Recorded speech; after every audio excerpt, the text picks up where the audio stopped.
प्यारे राम। बोला जय जय श्री राम। पखिया के हमारा तारा हवे राम। बोला जय जय श्री राम।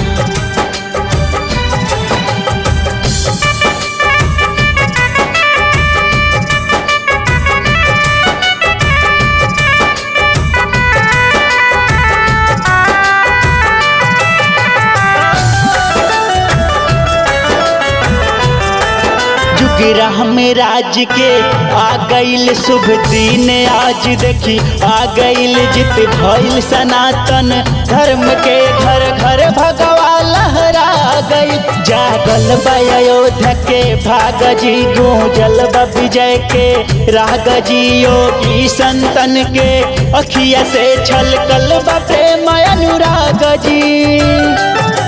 सज धज के लागत रे न्यारा राम।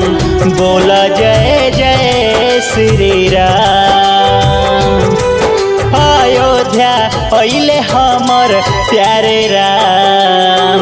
बोला जय जय श्री राम।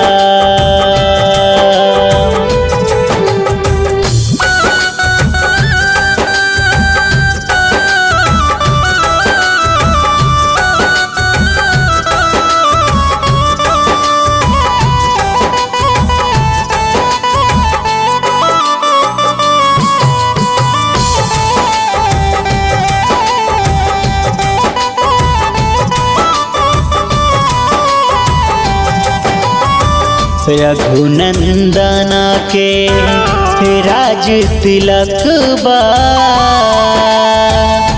राज सिंहासन राम कहत बा।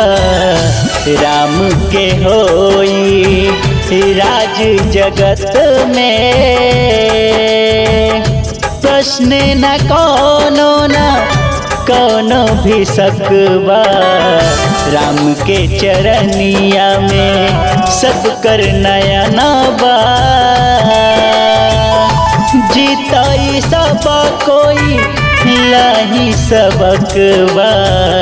जय श्री राम के नाम के नारा देत सुनाई अंबर तक बा। धर्मेंद्र कहबो हरस नाईरा। बोला जय जय श्री राम। कवनो भी जुग में हरस नाहीरा। बोला जय जय श्री राम।